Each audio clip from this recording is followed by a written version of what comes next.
창세기 강의 10번째 시간입니다. 아브람과 롯의 이별이라는 제목으로 말씀 함께 나누겠습니다. 아브람은 아직 이름이 바꾸기 전에 아브라함으로 바뀌기 전에 이름이죠. 그리고 롯은 아브라함의 조카입니다. 조카. 그런데 이 아브람과 롯이 애굽까지 같이 내려갔다가 이제 올라오게 되죠.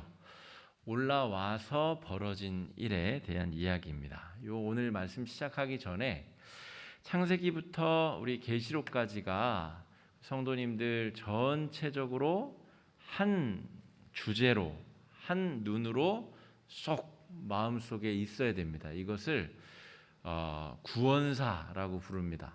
그러니까 구약 따로 신약 따로 이렇게가 아니고, 구약만 믿는 종교는 유대교라고 부르죠.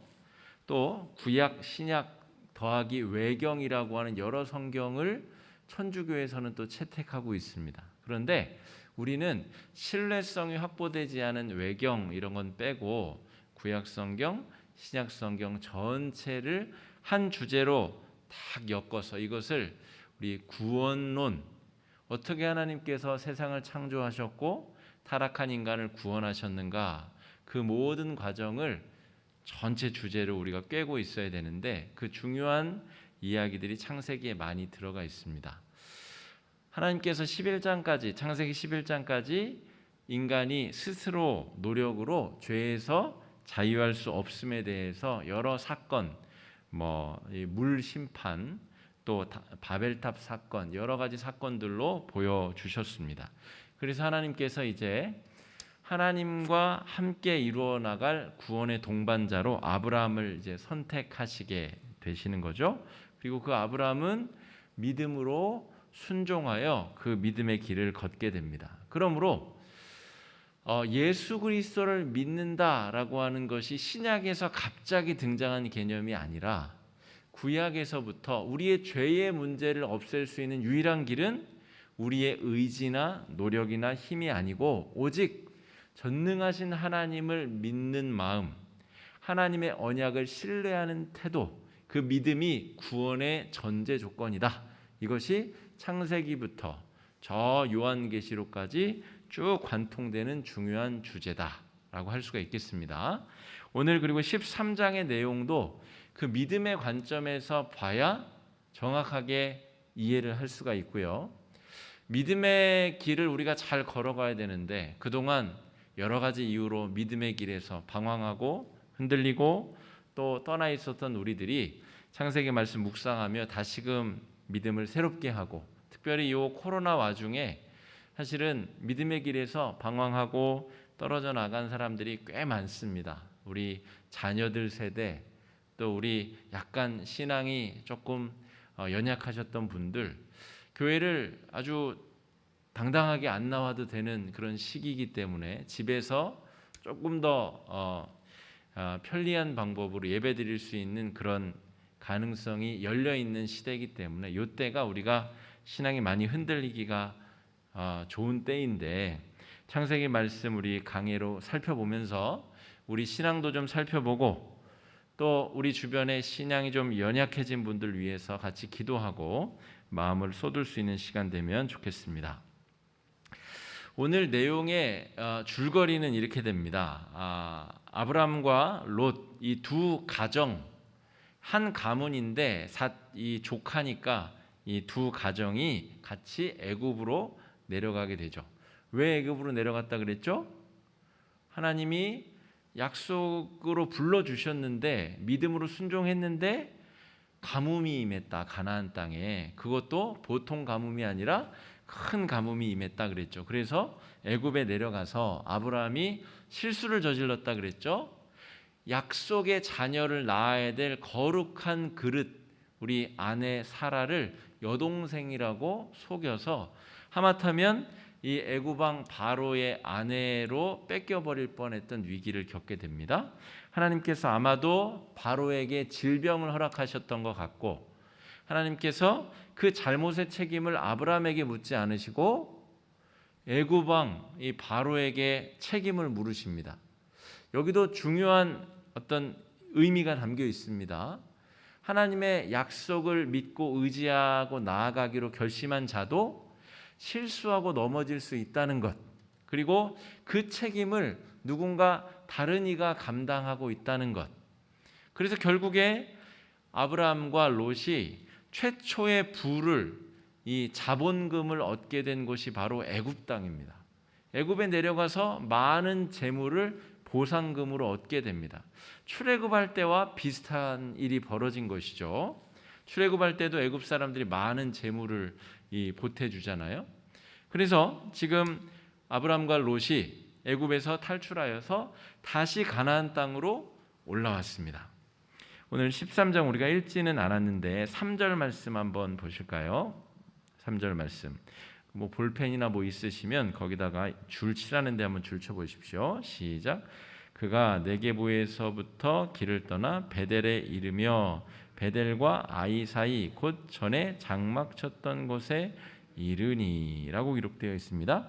베델과 아이 사이, 거기다가 뭐 볼펜 있으면 줄을 좀 쳐 보시면 좋을 것 같아요. 처음에 하나님께서 아브라함을 나와 함께 가자 그래가지고 처음 도착했던 곳이 베델과 아이 사이인데 거기로 다시 도착해서 왔다라고 하는 거예요. 거기서 이제 제단을 쌓고 또 이제 함께 거기서 롯의 가정과 생활하기 시작하였다라고 하는 것이죠. 그런데 분쟁이 생기는 겁니다. 분쟁. 무엇 때문에 분쟁이 생겨요? 많아진 가축. 가축이 왜 많아졌다 그랬죠? 애굽에 내려갔다가 거기서 바로에게서 선물을 받았어요. 아내 팔아먹은 대가를 받은 거예요. 그런데 바로가 용기 내어서 그 재산을 몰수하지 못한 거예요. 하나님이 두려워서.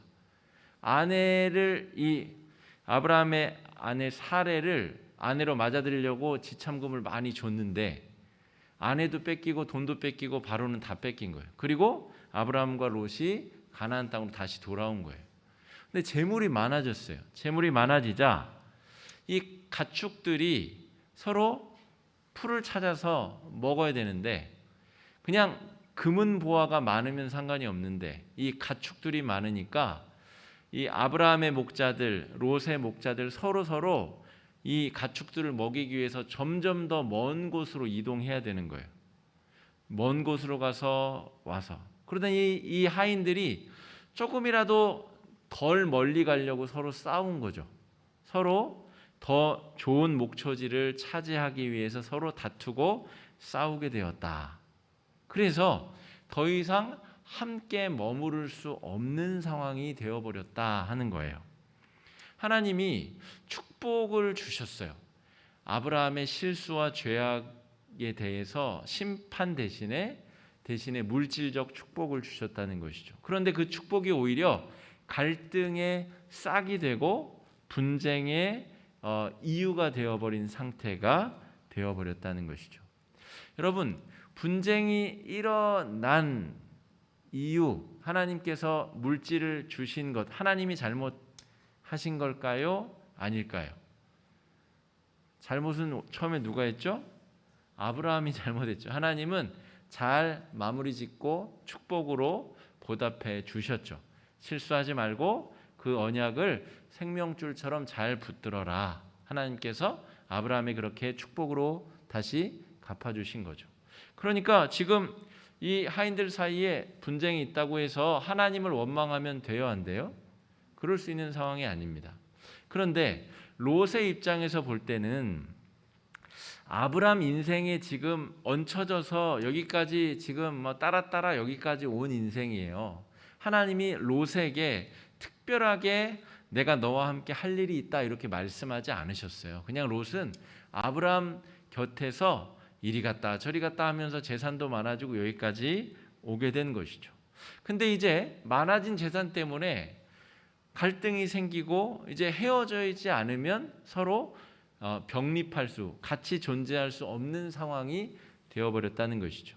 오늘은 이 롯이 주인공이니까 여러분이 롯이라면 어떻게 하시겠어요? 여러분이 롯이라면 이거 원래 이거 삼촌 거니까 삼촌이 알아서 이거 다 가지시고 작은아버지 다 가지시고 이건 저는 원래 제 거 아니니까 저는 그냥 작은아버지 옆에서 잘 살겠습니다. 뭐 이렇게 했을까요? 아니면 이제 서로 재산이 많아졌으니까 우리 서로 흩어집시다, 헤어집시다. 아마 둘 중에 하나 뭐든 선택을 해야 될 텐데 여러분 같으면 어떤 선택을 하시겠어요? 롯은 헤어지기로 선택을 했어요. 이제 나도 나이도 먹을 만큼 먹었고 나도 이제 재산도 많아졌으니까 이제 헤어져야 되겠다라고 그렇게 결정을 한 것이죠. 그런데 오늘 진행되는 과정 속에서는 그 결정이 좋은 결정이 아니었다. 말씀은 그렇게 흘러가고 있습니다. 13장 6절 말씀 우리 한번 같이 읽어봅니다. 시작. 그 땅이 그들이 동거하기에 넉넉하지 못하였으니 이는 그들의 소유가 많아서 동거할 수 없었음이니라. 이때에 롯이 갈라서기로 결정했다는 것이죠. 아브라함과 롯이 서로 갈라서기로 결정하게 됩니다. 본래 분리와 독립은 굉장히 자연스러운 현상입니다. 그죠? 자연 생태계에도 짐승들도 자녀를 낳고 일정 기간 돌보면 독립해서 부모를 떠나가는 것이 자연의 섭리인 것이죠. 그러니까 롯도 이 아브라함과 분리해서 이제 독립하는 것이 어떻게 보면 자연스러운 현상이다라고 말할 수가 있어요. 우리가 흔히 가장 중요한 분리 독립의 시점을 인간에게는 사춘기라고 부릅니다. 제가 한자어로도 적어놨는데요. 생각사자의 봄춘자에 어떤 그 시점을 말하는 기자를 씁니다. 그러니까 그냥 한자 풀이대로라면 봄을 생각하는 때 이런 말인데 여기서 봄춘자가 그 봄춘자가 아니고 지금 우리 봄 요때를 말하는 게 아니고 남녀 상렬지사 서로 남녀가 꽁냥꽁냥하고 마음이 싱숭생숭해지는 그런 상태, 정서가 요동치는 상태를 저 봄춘자를 씁니다. 그러니까 자녀들이 자라나서 부모 그늘 밑에 부모 슬하에 있다가 이제 이성에게 관심을 가지게 되는 때 그때쯤을 사춘기라고 부른다는 거죠. 왜 저 때가 중요하냐면 몸도 자라고 2차 성징도 나타나고 그리고 이제 이성을 생각할 때 부모보다 이성을 더 중요하고 좋게 생각할 때 청소년기 요때라는 것이죠. 저 때가 없으면 죽을 때까지 부모 곁에 그냥 살아야 되겠죠. 그죠? 근데 정상적인 자녀라면 이때 부모에게 반항도 하고 가출도 하고 부모하고 싸움도 하고 하면서 자신의 인격도 성숙해지면서 자기가 생각하는 것, 원하는 것, 요구하는 것이 점점 확실해지는 시기를 사춘기라고 부릅니다. 그러니까 연애 감정만 생기는 것은 하나의 특징에 불과하고 정말 중요한 사춘기의 특징은 이제 자신의 인격이 형성되는 거예요. 내 생각, 내가 하고 싶은 것, 내 느낌 이런 것들이 더 분명해져서 부모와 차별점이 생기는 시점이 사춘기인 것이죠. 그러니까 이 롯도 지금 아브라함과 이 사춘기를 보내고 있는 거예요. 이제 헤어져야 되는지 아니면 조금 더 있다가 헤어져야 되는지 갈등이 점점 심화되는 시점을 보내고 있다 하는 것이죠. 보통 이 사춘기에 대해서 잘 이해를 못하는 부모들은 사춘기가 없는 것이 좋은 거라고 생각해요. 우리 애는 사춘기가 없이 지났어요. 너무너무 착하게 지냈어요. 너무너무 온순하고 반항도 없이 가출 그런 게 뭐예요? 우리 애는 그런 게 전혀 없었어요. 그게 좋은 것 같지만 전혀 좋은 게 아닙니다. 그 아이의 개성이 자라지 못하고 그냥 꽁꽁 부모가 얼마나 강하게 짓눌렀으면 그 억눌려 있는 상태로 몸만 어른이 돼버리는 거죠. 그러니까 나중에 이제 사춘기가 30살, 40살 돼서 그때 이제 시작되면 걷잡을 수 없이 이제 갈등이 시작되는 것이죠. 그러니까 겪어야 될 때 그런 질풍노도의 그런 시기를 겪고 마음이 자리 잡고 인격이 형성되는 시기를 잘 거치는 게 중요하다는 거죠. 그런 걸 못 거치면 우리가 흔히 마마보이, 파파걸, 뭐 줏대 없는 사람, 그냥 물에 물 탄 듯 술에 술 탄 듯 자기의 어떤 의식이 분명치 않은 사람, 이런 사람이 되는 것이죠. 그러면 신앙생활도 마찬가지입니다. 신앙생활도 사춘기를 잘 지내야 돼요. 우리 성도님들 대부분은 원로 목사님과 아주 오랜 시간 신앙생활을 같이 하셨습니다. 그렇죠? 그런데 신앙생활을 잘한다는 것은 설교자의, 목회자의 설교에 따라서 그대로 생각하고 그대로 신앙생활의 모습이 형성되는 것을 말하지 않습니다. 설교자는 하나님께서 주신 지혜를 가지고 말씀을 해석하고 설교하지만 각자 우리 성도님들은 자신의 상황에 맞게 자신이 그 말씀을 받아서 자신의 신앙을 가다듬고 형성하는 나름대로의 신앙 형성기를 평생 가지게 된다는 것이죠. 자기 신앙이 더욱더 분명해져야 된다는 거예요. 한 번의 설교를 듣지만 다양한 성도들이 자신의 신앙이 점차로 더 명확해지고 분명해지는 것이 바로 건강한 신앙의 형성이다라고 말할 수가 있어요. 그래서 신앙생활이 잘 형성되고 발달되는 사람은 누구누구의 신앙을 그대로 답습하지 않습니다. 자신만의 신앙이 형성되는, 사춘기를 잘 보낸 사람다운 신앙이 형성된다는 것이죠. 그래서 고난이 닥쳐올 때 자신 나름대로 그동안 듣고 배우고 연구한 대로 성경 본 대로 고난을 잘 헤쳐나갈 수 있는 능력을 갖추게 된다는 것이죠. 그것이 바로 영적으로 우리가 사춘기를 잘 지내고 자신만의 신앙이 명확해지는 건강한 신앙이 되는 것입니다. 이것을 내적 성숙으로 자연스럽게 독립이 이루어지는 과정이라고 봅니다. 처음에는 목회자의 신앙을 그대로 답습하는 단계에 머물지만 시간이 지나면 지날수록 하나님의 사랑을 자신만의 독특한 신앙으로 형성하여 이제 갖추게 되는 것이죠. 그래서 그 목사님의 신앙이 아니라 자신만의 신앙으로 성숙하게 자라나는 것, 이것이 건강한 신앙 형성 과정입니다. 그렇게 해서 점차로 신앙이 독립되는 것, 이것이 바른 신앙인 것이죠. 우리 애는 사춘기가 없이 말을 너무 잘 들어요. 반항도 안 해요. 그냥 자기 생각이 없어요. 이거는 아이를 향한 저주입니다. 신앙도 마찬가지라는 것이죠. 신앙도 똑같이 성경을 배우지만 어떤 사람은 창세기에 더 큰 은혜를 받고 어떤 사람은 로마서에 더 큰 은혜를 받고 이렇게 하면서 자신만의 신앙이 형성되고 그런 다양한 사람들이 교회 안에 모여서 각기 다른 모양으로 봉사도 하고 섬기기도 하고 그것이 건강한 지체된 교회다 이렇게 말할 수가 있다는 것이죠. 오늘 창세기 13장에서 우리가 주목할 것은 롯이 과연 건강하게 내적 성숙을 이루어서 자신만의 신앙을 잘 형성해서 독립하고 있는가?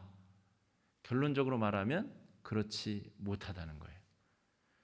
그냥 아브라함 신앙을 졸졸졸 따라다니다가 내적 형성이 제대로 신앙 형성이 안 됐는데 그저 외적으로 물질이 많아져서 이제 분리 독립해야 되는 그런 상황이 강제로 주어졌다는 것이죠.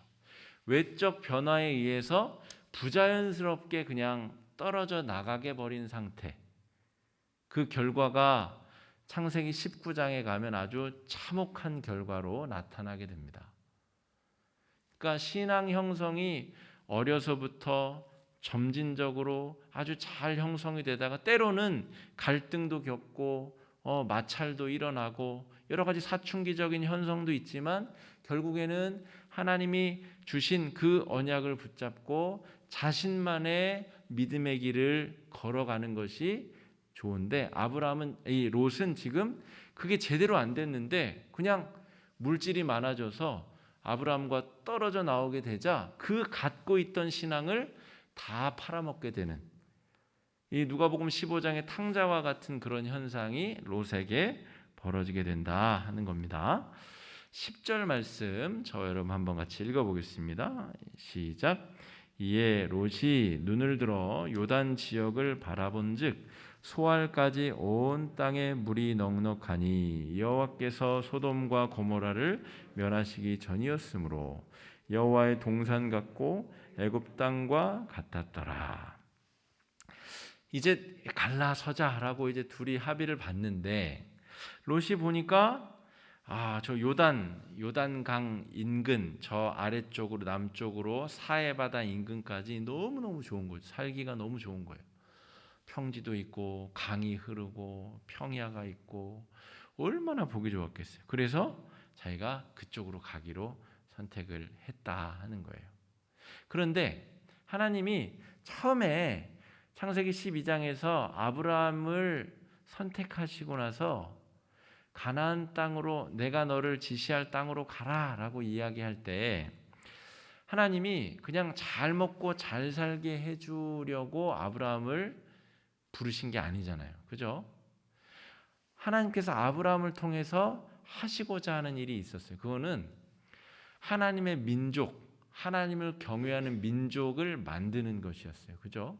그러니까 그걸 옆에서 잘 보았었던 롯이 조금이라도 생각이 있었다면 당장에 지금 넓은 평지와 또 물이 졸졸졸 흐르는 그런 먹고 살기 좋은 땅을 선택하는 것이 중요한 것이 아니라 하나님께서 아브라함하고 하고자 하는 일에 나는 할 일이 없는가? 나는 거기서 내가 할 역할이 없는가? 거기에 의미에 더 관심을 둬야 되는데 너무나 쉽사리 많은 재물을 얻게 되었고 아브라함과 흩어지게 되는 상황에서 그런 의미와 가치는 버려버리고 그저 재산을 불릴 만한 공간, 더 넓고 먹고 살기 좋은 땅을 바라보고 그쪽으로 선택해 나가게 되었다 하는 것이죠. 이런 상황에 신앙의 본질, 이것을 쉽게 놓쳐버리게 되는 것이 사람입니다. 아브라함도 똑같은 실수를 애굽에서 저질렀죠. 그죠? 하나님이 약속의 자녀를 내 아내를 통해서 준다고 했는데 그 아내를 너무나 쉽게 팔아먹어 버렸죠. 그 결과 아브라함은 그 약속을 다시 한번 소중하게 붙들게 됩니다. 그리고 그 약속 때문에 한동안 또 아브라함이 실수하지 않고 그 길을 가게 되는 것이죠. 믿음의 길을 걸어가게 됩니다. 그런데 이 롯의 경우는 그러한 정말 중요하게 보고 배울 수 있었던 이 아브라함이 옆에 있었음에도 불구하고 그것보다 당장에 손에 잡히는 것, 눈에 보이는 것, 넓고 좋은 땅을 향하여서 그것을 목적으로 가게 되자 신앙의 중심을 놓쳐버리고 잃어버리게 되었다 하는 것이죠.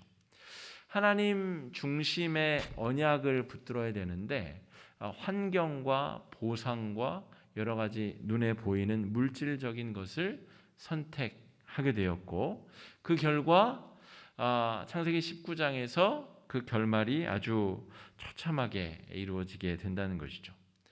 롯은 아브라함과 이 갈라서냐 마라서냐에 대한 이런 상황이 있어서 먼저 하나님의 뜻을 좀 구했어야 함이 맞습니다. 하나님, 우리 아브라함, 우리 작은 아버지에게는 이런 귀한 뜻을 품고 언약도 맺으시고 여기까지 이끌어 주셨는데 저하고는 뭐 하실 일 없습니까? 저하고 좀 함께 제가 그러면 이 아브라함 곁에 있으라 그러면 있겠습니다. 이 재산 포기하고 있으라고 하면 있겠습니다. 지금 아브라함의 이 가축과 롯의 가축이 나누어졌기 때문에 문제가 있는 거예요. 이게 한 사람의 재산이면 문제가 될 게 없어요. 근데 서로 나누어져 있기 때문이고 롯이 포기하면 같이 있을 수 있는 겁니다. 그런데 지금 롯은 더 소중한 것을 구하지 않고 지금 다른 것을 구하느라 정신이 팔려버렸다 하는 것이죠. 하나님께서 자신을 향한 뜻을 먼저 구했다면 더 소중한 일들이 벌어졌을 텐데 그러지 못했다는 것이죠. 13장에서부터 19장에 이르기까지 아브라함이 롯을 몇 차례 구하러 가고 또 아브라함을 살리기 위해서 생명을 걸고 기도도 하고 이런 일을 합니다.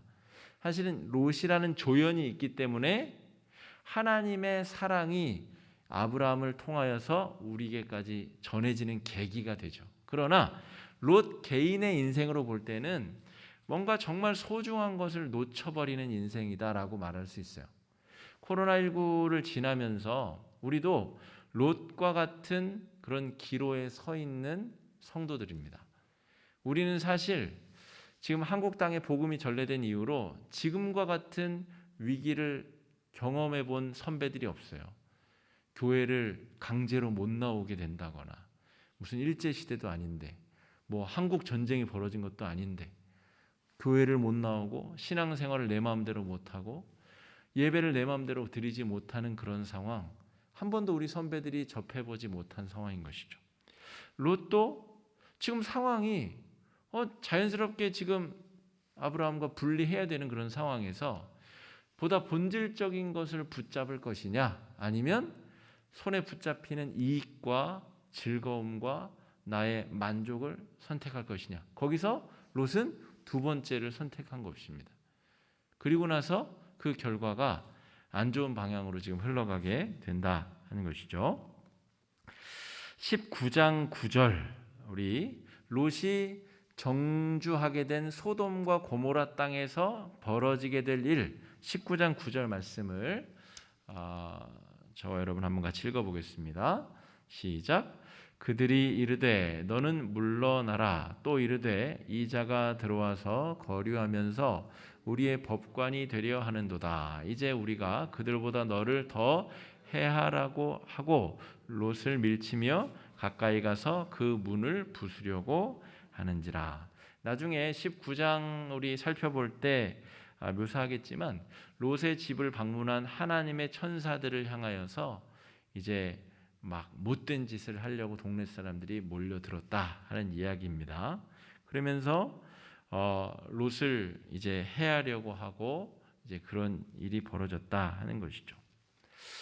롯의 이 잘못된 한 번의 선택이 그 소돔과 땅을 변화시킨 것이 아니라 소돔과 땅에 가서 완전히 그 땅 사람들의 문화에 젖어들게 돼요.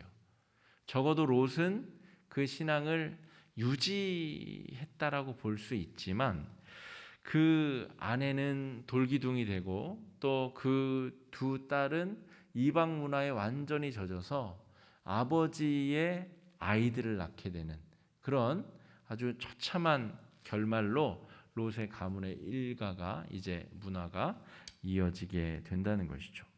지금 이 13장에서의 한 번의 선택이 이런 어마어마한 결과를 일으키게 된다는 것을 우리가 주목할 필요가 있겠습니다. 아까 말씀드렸다시피 이 창세기의 주제는 요한계시록까지 일관성 있게 연결이 됩니다. 정말 우리가 붙잡아야 될 것이 무엇인가? 돈 몇 푼, 또 명예, 권력 이런 정도가 아니라는 거예요. 조금 더 안락한 생활을 하는 것, 조금 더 내가 인기를 얻는 것, 다른 사람들보다 조금 더 잘난 것처럼 보이는 것, 이런 거는 정말 본질적인 것이 아니라는 것이 창세기부터 요한계시록까지 끊임없이 일관되게 주장되어지는 내용입니다. 바울은 그것을 깨달은 아주 뛰어난 천재 같은 사람입니다. 자기가 그동안 쌓은 학문, 업적, 모든 것들을 다 똥처럼 여겼다. 배설물처럼 여길 수 있게 된 사람, 구원받은 사람이죠. 이 세상 사람들이 다 그냥 한강물처럼 다 흘러갈 때에 다른 곳을 바라보고 의미가 있는 곳, 우리를 지으신 하나님을 바라보고 하나님과 귀중한 일을 위하여 자신의 삶을 드릴 수 있는 사람, 그 사람으로 낙점된 사람이 바로 75세에 부름받은 아브라함이라는 어르신이라는 것입니다. 하나님과 동행하는 아브라함의 안정감이 13장 전체에서 흐르고 있습니다.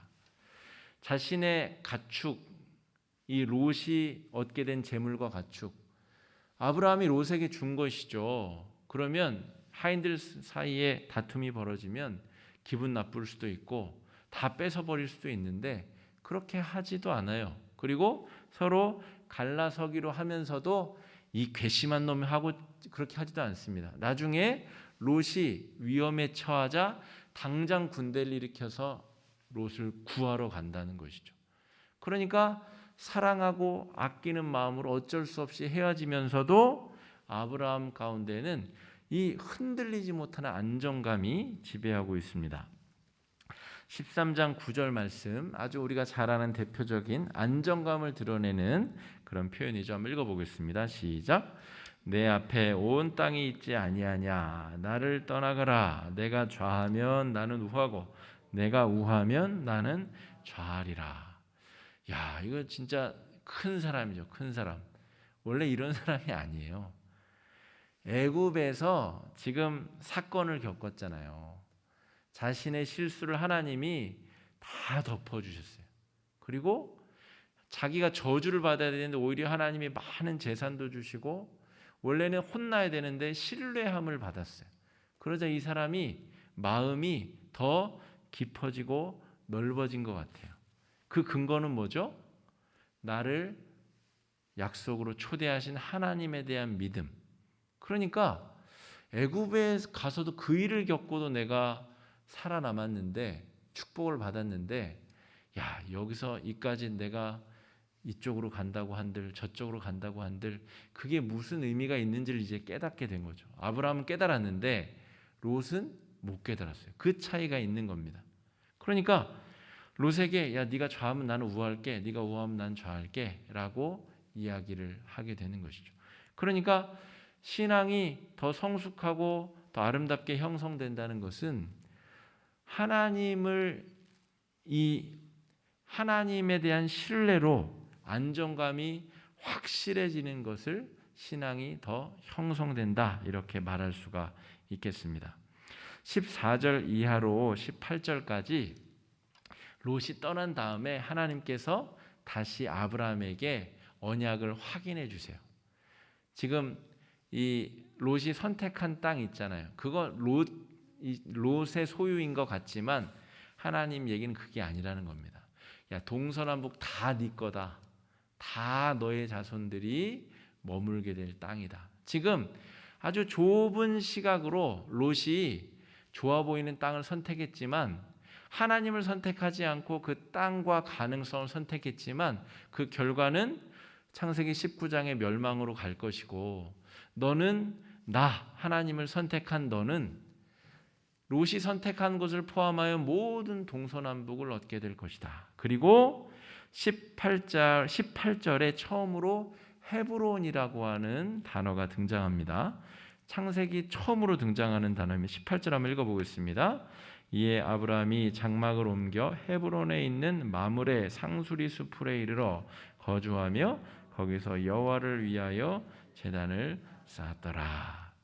여기가 바로 아브라함이 묻히게 될 것이고 아내 사라가 묻히게 될 것이고 아들과 며느리가 또 손주 야곱이 묻히게 되는 헤브론. 여기서 다윗이 왕으로 유다의 왕으로 처음 세워지는 곳입니다. 그리고 이 헤브론의 이 마가의 다락방에 성령이 강림하시게 됩니다. 아주 놀라운 곳이 이 헤브론이라는 것이죠. 착각했습니다. 이 마가의 다락방은 예루살렘에 있고 헤브론은 떨어져 있는 이 헤브론은 다윗이 처음 왕으로 등극하게 되는 그런 곳입니다. 그러니까 하나님께서 롯과 결별하고 아브라함이 도착한 곳, 그곳 제단을 쌓은 그곳에서 하나님의 위대한 역사를 드디어 이루어 가게 되신다 하는 것이죠.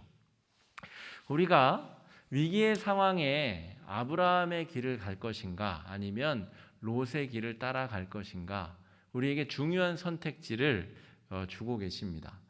하나님 막 때려가지고 억지로 아브라함의 길을 가게 하시지 않으시고 우리에게 선택지를 주신다는 것이죠. 아브라함의 길을 갈래? 아니면 롯의 길을 갈래? 그 가운데 우리가 믿음으로 아름답게 응답하실 수 있게 되기를 바랍니다. 이 시간에 말씀 의지해서 좀 함께 기도하겠습니다. 기도하실 때의 첫 번째 기도 제목은 나는 여전히 다른 사람의 신앙에 어린아이처럼 의존되어 있는 것은 아닌지, 우리 어머니의 신앙, 내가 아는 어떤 목사님의 신앙, 텔레비에서 본 어떤 목사님의 신앙에 거기에 그대로 의존되어서 그렇게 우리가 아직까지 살고 있는 것은 아닌지, 외적 상황의 변화에 쉽게 흔들리는 남의 신앙을 가지고 있는 것은 아닌지 우리 스스로 좀 잘 돌이켜보면 좋겠습니다.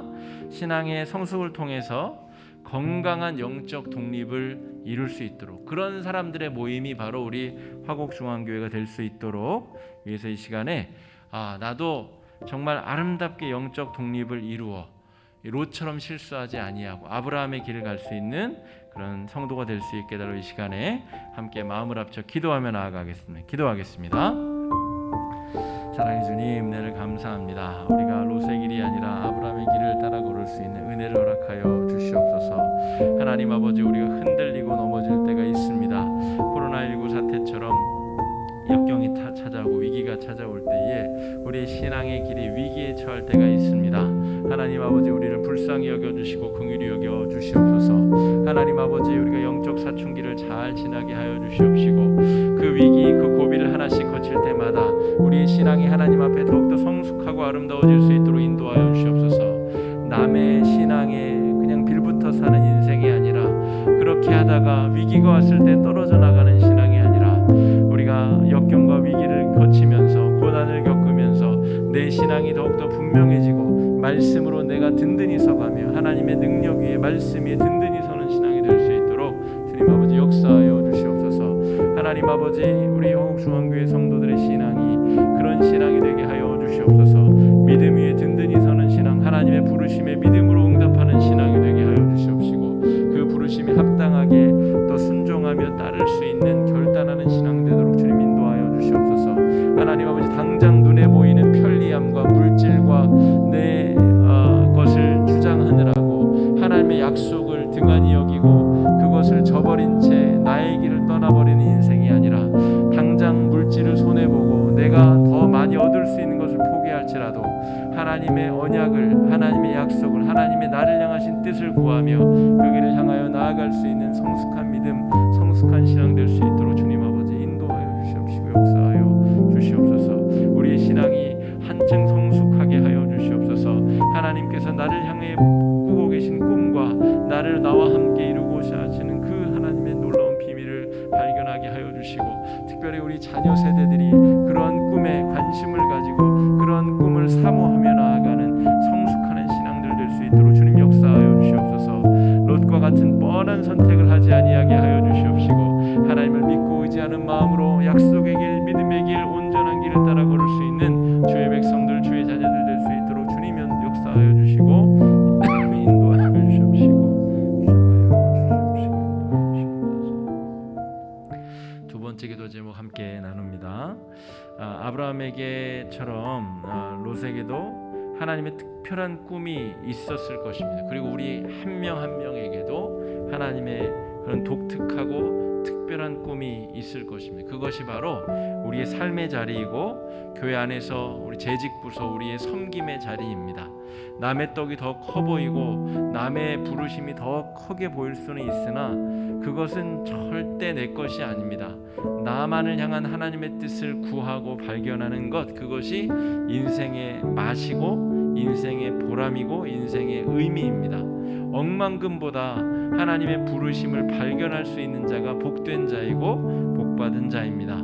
나와 우리 가정 그리고 우리 화곡중앙교회를 향하신 하나님의 특별한 꿈과 계획을 구하며 바라며 우리 함께 이 시간 기도하며 나아가겠습니다. 또 우리 자녀, 손주, 손녀들을 향한 자녀들을 향한 하나님의 뜻이 그들에게 발견되어질 수 있도록 위해서 또 함께 기도하시기 바랍니다. 함께 기도하겠습니다. 사랑의 주님, 은혜를 감사합니다.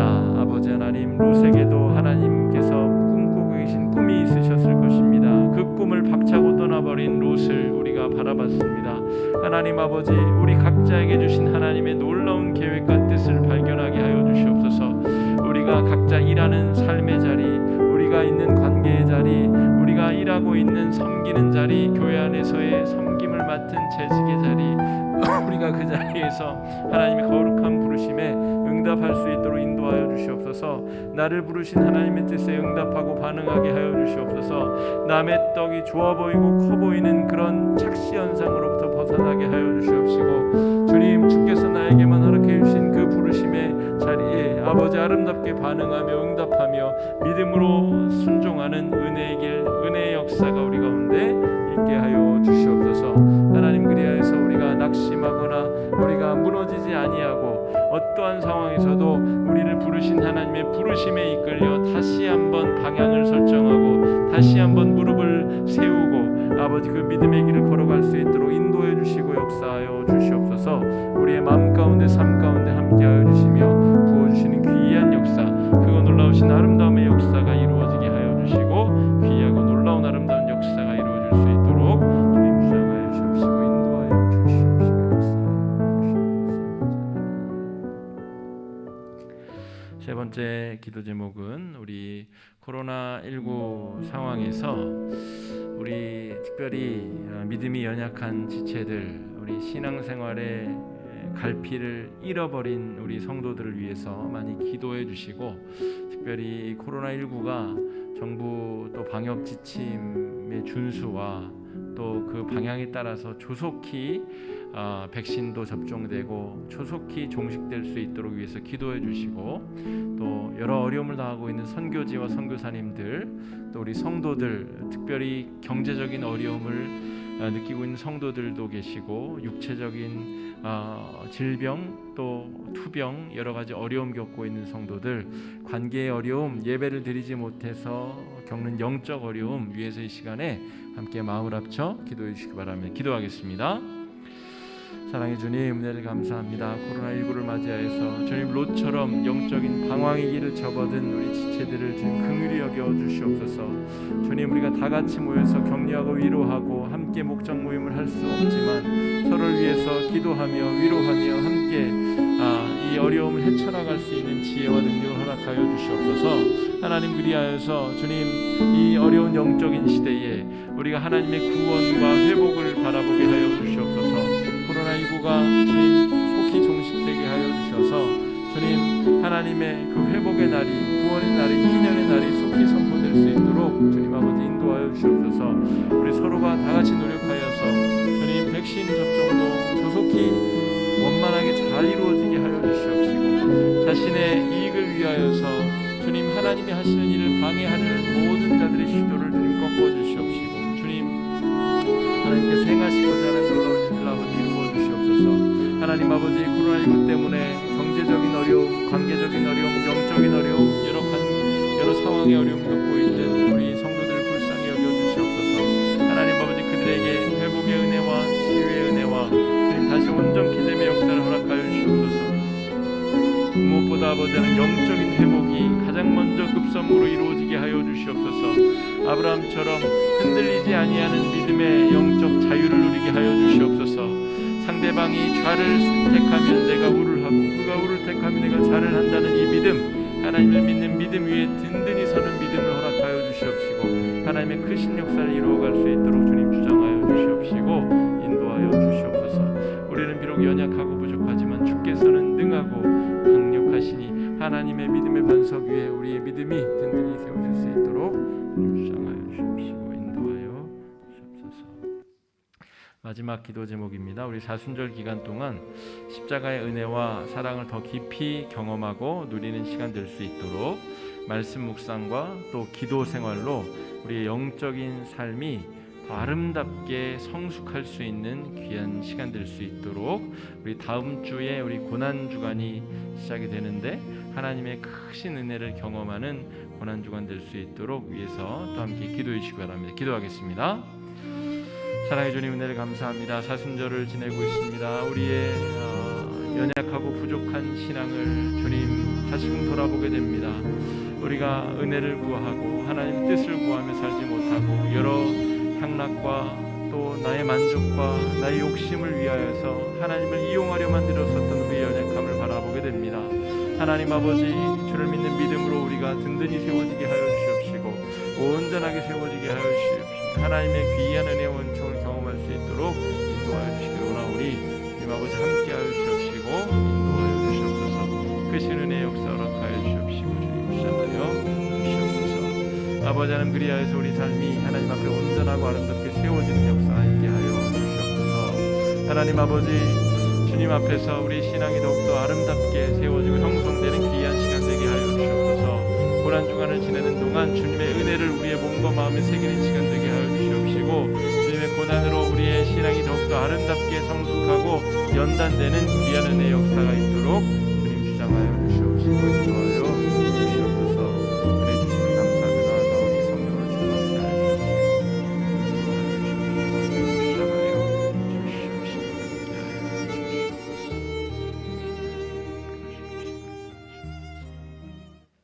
사랑의 주님, 이 시간 롯의 모습 속에서 우리의 연약한 모습을 바라보게 됩니다. 믿음이 좋은 것 같으나 눈앞에 있는 이익을 위하여서는 그것을 쫓아서 허망하게 달려나가는 롯의 모습 속에 우리의 연약함을 보게 됩니다. 주님, 돈 몇 푼보다 이익, 그 조그만 이익보다 하나님의 뜻을 구하고 나를 향한 하나님의 뜻을 발견하기 원하는 그 열망이 우리를 집어삼키게 하여 주시옵시고, 특별히 이 코로나19 시대에 영적인 이 어려움을 겪고 있는 성도들을 하나님께서 회복시켜 주시고 위로하여 주시며 하나님의 귀한 뜻을 발견할 수 있도록 주장하여 주시옵소서. 주의 주실 은혜를 사모하옵고 귀하신 예수님 이름으로 간절히 기도드립니다.